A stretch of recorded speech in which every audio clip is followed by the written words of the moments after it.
Γεια σας. Ο Ρέστης είμαι από το Ρέστης Craft Center. Θα σας δείξουμε μια πολύ εύκολη τεχνική για να φτιάχνετε κεριά σε ποτήρια. Τι θα χρειαστούμε? Θα χρειαστούμε παραφίνη που είναι ειδική για ποτήρια, είναι μαλακιά και λιώνει στους 50 βαθμούς περίπου. Ποτήρια,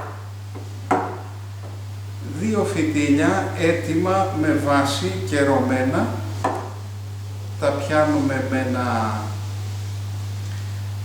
με 2 καλαμάκια από σουβλάκι που τα έχουμε τυλίξει με ένα λαστιχάκι, έτσι ένας εύκολος τρόπος. Θα χρειαστούμε άρωμα, έχουμε επιλέξει αμαρέτο και χρωστική μάζας κόκκινη σε μορφή παστίλιας. Έχουμε ήδη λιώσει την παραφίνη μας, η θερμοκρασία αυτή τη στιγμή είναι 90 βαθμοί και χρησιμοποιώντας 2 μπρίκια θα πάρουμε όσο μας χρειάζεται για να γεμίσουμε το ένα ποτήρι.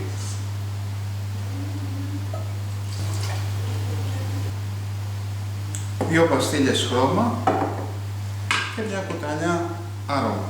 Πρώτα θα βάλουμε το χρώμα.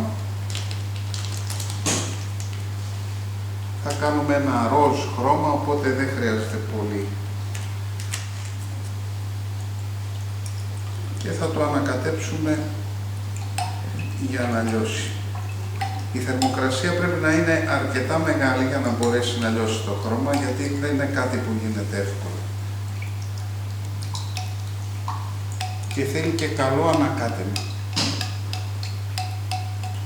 Στο 1-2 λεπτά είναι το ανακάτεμα. Το χρώμα μας έλειωσε. Θα προσθέσουμε τώρα μια κουταλιά άρωμα.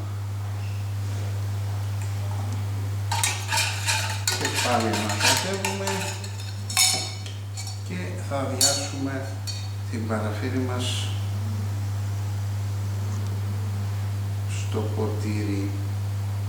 Δεν το αδειάζουμε όλο, φυλάμε λίγο για το συμπλήρωμα. Και περιμένουμε να κρυώσει, να στερεοποιηθεί. Η πρώτη στρώση του κεριού μας είναι έτοιμη, αλλά όπως βλέπετε κάνει ένα βαθούλωμα, το κάνει αυτό η παραφίνη όταν συρρυκνώνεται. Γι' αυτό και έχουμε κρατήσει με την ίδια απόχρωση από πριν για να συμπληρώσουμε.